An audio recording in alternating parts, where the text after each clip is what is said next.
Time, it's the most crucial and basic thing in our whole life.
Because humanity has been through so many things, but time, you just can't get past it.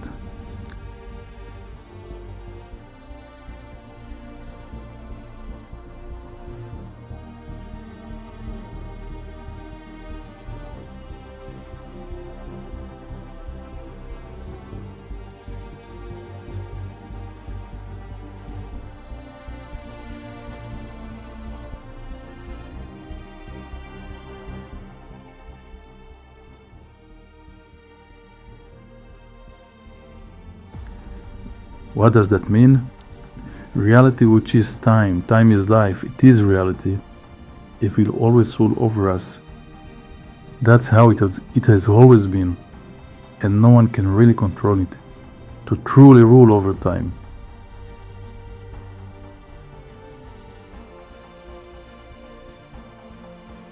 This is something absolute and certain, and there is no arguing about it.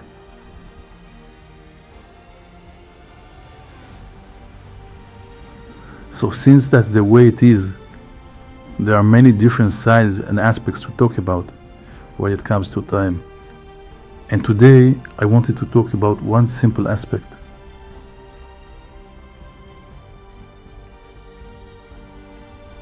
So what is simply what I'm trying to explain, one aspect of time, so the tool we use to measure it, the clock.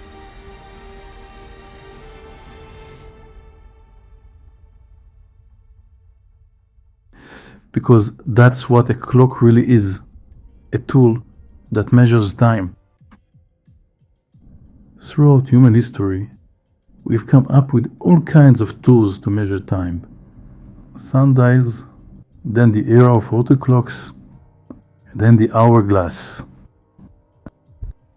After that came the age of mechanical clocks, and now we have the age of digital electronic clocks powered by electricity. So I want to talk about the era of mechanical clocks, because how they work help us to understand time a little better.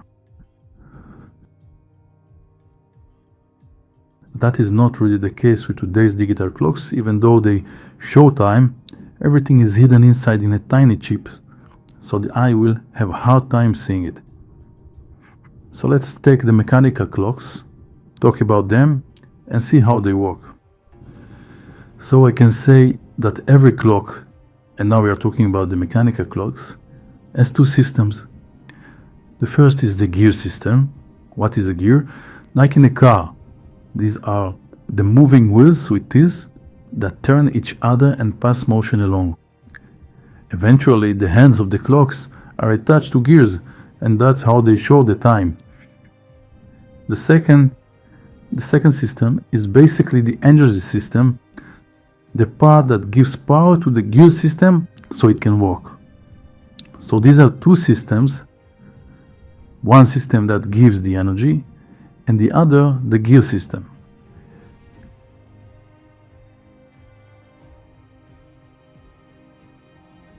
These are two separate systems but they are both built in the same clock.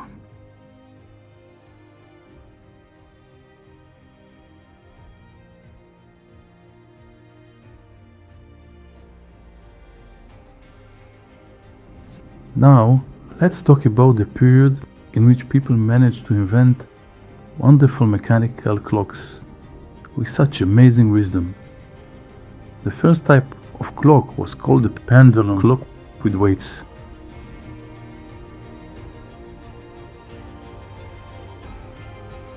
So in this pendulum clock with weights, what was the battery? What was the energy that gave power to the gear system, which is basically the clock itself? The answer is actually amazing. The energy in a pendulum clock with weights comes from gravity itself. That's right, gravity. That's why old clocks were very tall. Why? Because they needed space for the weights to fall from top to bottom. Gravity pulls everything down towards the ground, so the weights would slowly drop bit by bit through the pendulum system. The pendulum released only just a little energy at a time, and that's what made the weights go down slowly. That was actually the clock's battery. So when the weights finally reached the ground, hit the bottom, the clock stopped, just like the battery running out. So the higher the clock was, the weights had longer distance to fall with gravity to the ground, and the clock would keep running for a longer time. That's why long ago, clocks were really tall, but that wasn't the only reason. Back then, the whole village or town would have just one clock, and they had placed it up high, so the whole town could hear the bell ring. The number of rings told people the time. So it helped in two ways. The whole town could hear it, and because the clock was tall, it took the weights a longer time to slowly fall all the way down.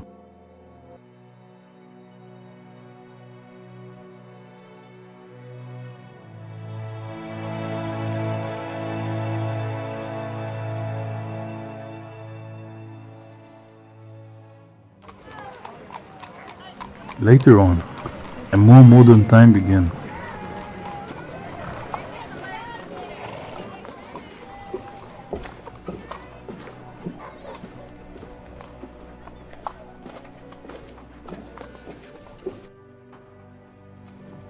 And people wanted a clock in their own homes.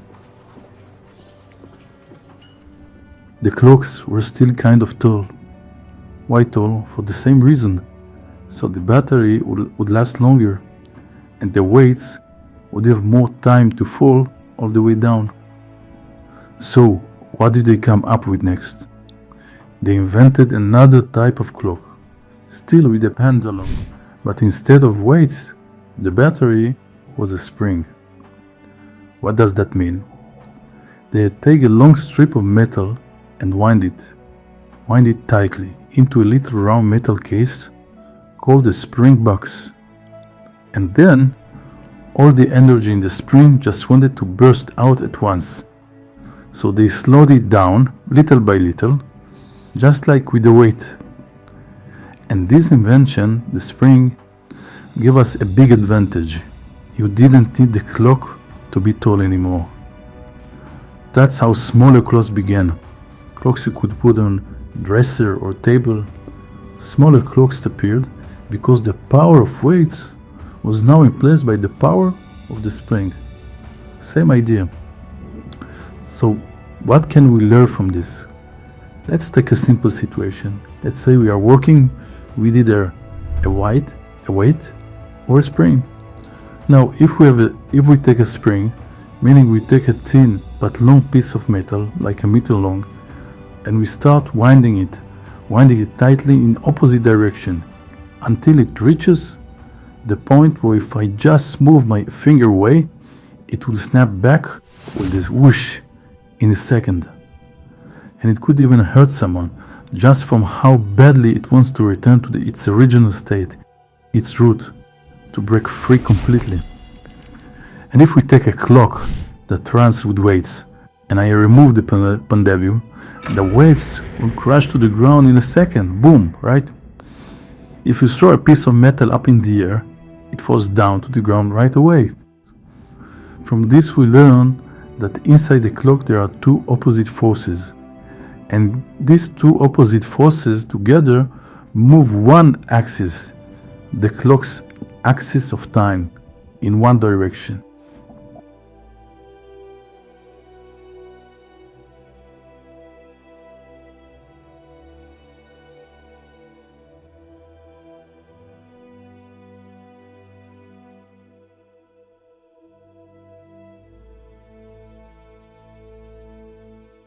They need both the thing and its opposite.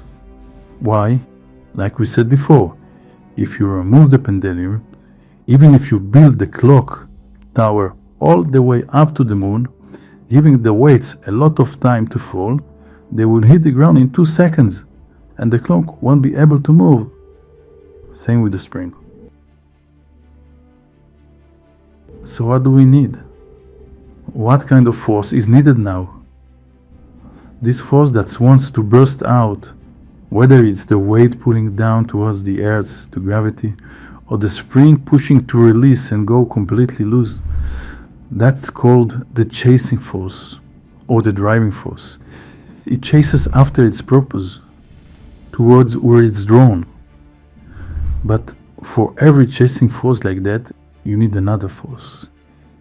Because if the weights stop all at once, or if the springs is released all at once, there is zero time. And then, how can you measure time? So we need to add to that driving force another force, the holding back force.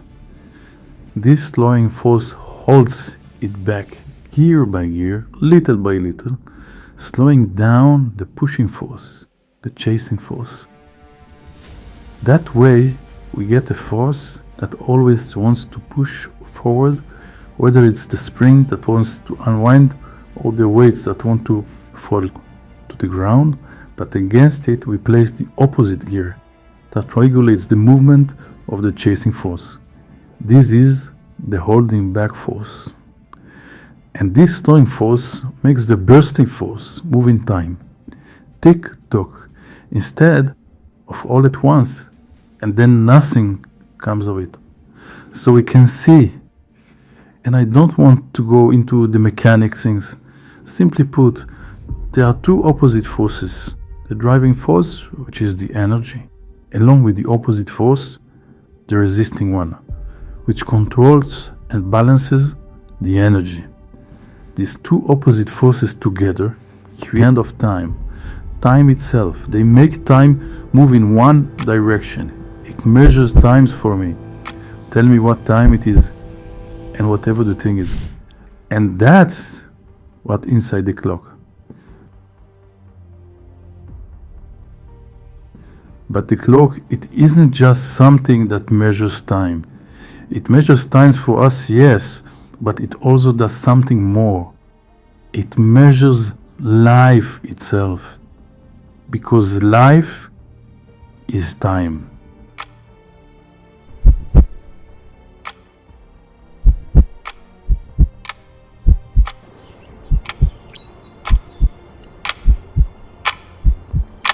Imagine if there was no time, then there would be no life. Not even 1 second would pass. For me, being here to going someplace, to work or anywhere, there simply would be no time.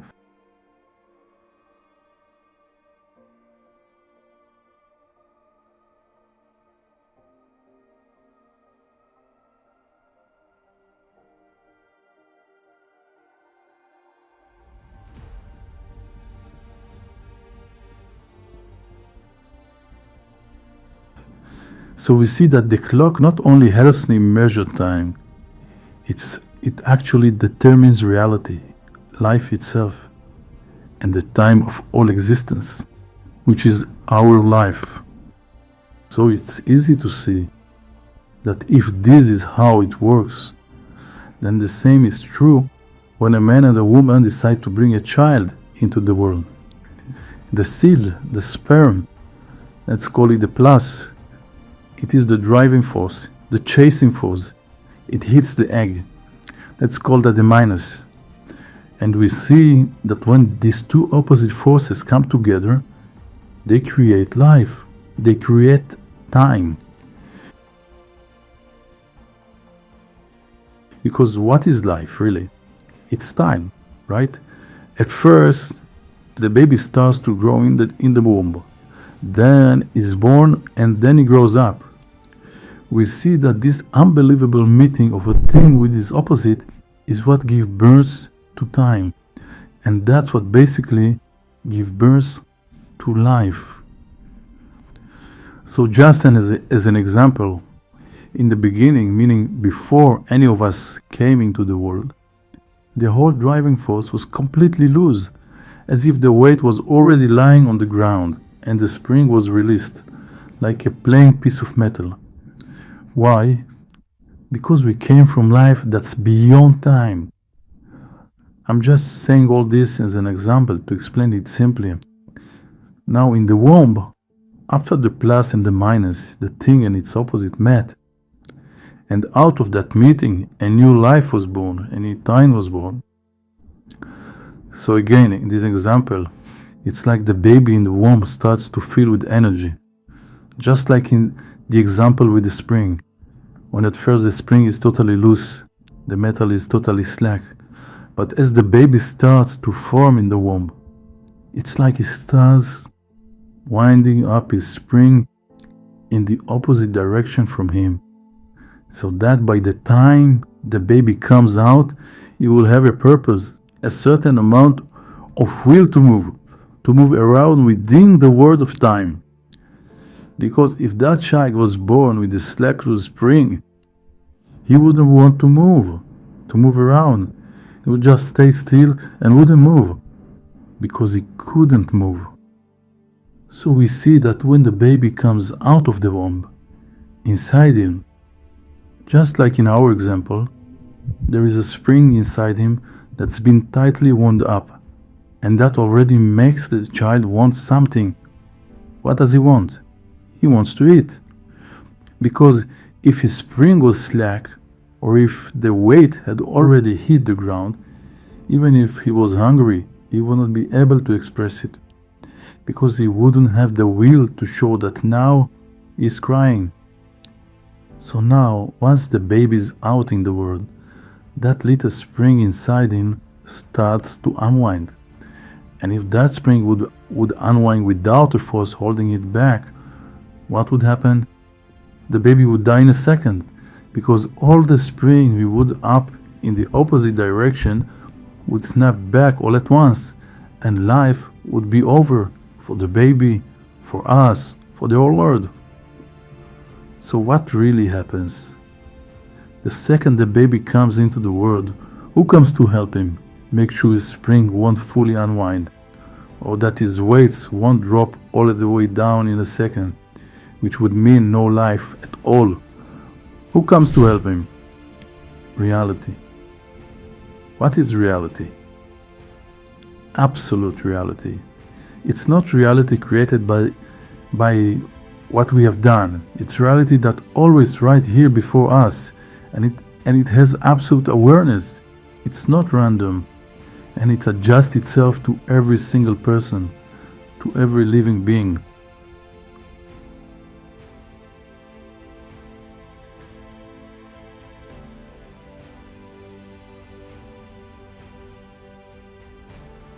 So right away when a baby is born, why is he born hungry and not full? Because reality immediately gives him a force that pushes against him. So now he will need something and cry for it. That cry, what is it? It's reality. The holding back force that keeps the baby from getting fed the moment he wants to be fed. So there is a short delay, just a few seconds, until someone gets him a bottle of milk or something else. It doesn't really matter what. So what do we really learn from all this about life in general? It shows that all life and reality has to come against the person. Why? Because all of reality will serve as the holding back force to the person that always wants to break out. It means taking their chasing force, the achieving force, and getting what they want, what they are after. And in order to get their will, their desire, they can sweep away people, cars, moving like crazy towards their goal. It's like when you release a spring, in a second it snaps out with a huge pressure. So what is reality's role? Its role is always to push back, to slow us down, so our spring doesn't fly out too fast, to regulate our force of life, so we can live a long life. So from this example, we can understand something really simple. Life is not bad. Even though most people by the time they are 20 or 30 understand that life is hard, life is tough. No, that's not how it is.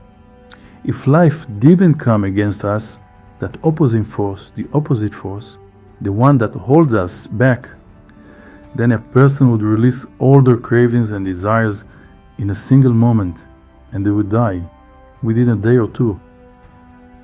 It's just like the clock. If you just let the spring go, boom, the clock stops working. You can see that what regulates time and gives it life is always the thing and its opposite. The way it always wants to drop, the spring is its essence wants to unwind. That's why the opposing force steps in. It holds back and only releases one tiny gear at a time, not everything at once. And that's how it regulates the timeless into time. It gives it time. It gives it measures a life to achieve their desires while facing things that come against their own will. So it turns out, if we understand the root of life, life isn't actually hard. What makes it feel hard is that we don't have the mind and the understanding to see that everything in life has to be made of a thing and its opposite. So if I want something, let's say I suddenly wake up at the age of 30 and I want to learn something new. Because I want to learn and release my energy, my spring in that direction, something has to come up to stop me from learning that thing. And that thing that stops me is necessary, is what allows my desire to be fulfilled. So it's hard to sum all this up in just a few words, but we find that reality itself serves as the pendulum in the clock, the force that keeps taking off one tiny part of a second at a time, from the energy that wants to spread out all at once. So really the spring or the pendulum is the force of our life that wants to spread all at once. And what holds it back? The pendulum. And what is the pendulum? It's life itself towards us. That's why always and forever no person in the world never managed to escape this. Life will always do the opposite of what we want again and again. And we could go into this endlessly, but we don't have the time. So now, if a person gets this, really understands it in a simple way, what should they do? Meaning, if reality's slowing force always come to hold me back, that's the way it's always been. Time has always ruled over people, since reality decides how long I will live, and I have no option to rule over time, none. But if I learn what the essence of it is, if I learn what the inner mind of life is, that life has to come against me in order to give me life, to give me time, to give me life, then I start to create that opposite force inside my body, or I build my own holding back force, a force that holds me back from myself, so that I don't rush, I'm not hasty. I do things calmly, with no urgency, without anger. And I put up the barriers and the holding back force that reality has to put before me to hold me back. I build it inside my own body. This chasing force is always within me. It's in every person. Like when you release a spring, its nature is to expand. Or like throwing an object up in the air, its nature is to fall quickly to the ground. Same with people. Each person has a certain desire planted inside him. And we came to this life to fulfill that dream. The driving force runs wild over that person's will. Because the driving force we already have, that's what drives us to chase our dreams and fulfill our wishes. And everyone has it. But if a person is wise enough to place within themselves the holding back force, to put the force that opposes our will inside our own body, in such a state, when a person has built this force of reality inside their body, reality won't come against them to disturb them. On the contrary, it will come to help them. And in this state, when a person has already built reality inside the body, that reality is always an opposing force, a resisting force. When that happens, you can actually start to rule over time, rule over that force that keeps turning everything around. So from this we learn, and this was just an example, that life itself, which is what the word time really means, is born from the connection between something and its exact opposite. It's 180-degree opposite. You can see it in electric clocks too. Because what is electricity? In the end, everything comes down to 0 and 1, off or on. And what is 0? It's the exact opposite of 1.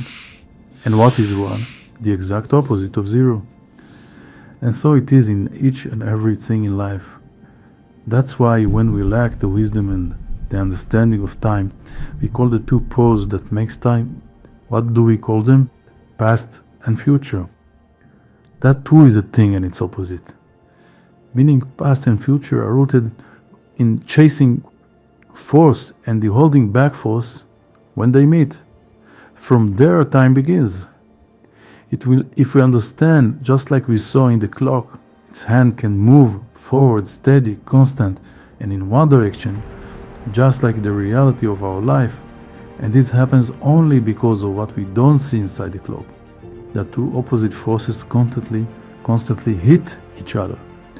From here we really understand that this is in every part of life, 0 and 1, plus and minus, light and darkness, man and woman, everything.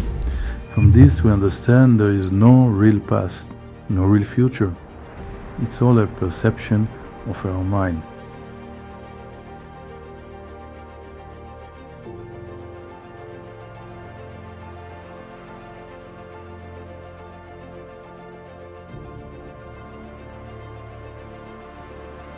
And the more a person has the ability to connect a thing with its opposite by building within his body the tools that hold back the force of his desire, the more a person will rule over time. And not only rule over time, in a fixed amount of time, like 1 year or even 15 minutes, we can do what another person will do in 100 years. Why? Because our joining of opposites is so high that our use of time is beyond belief. And it's so in more and more aspects, but this needs to be looked into slowly, step by step.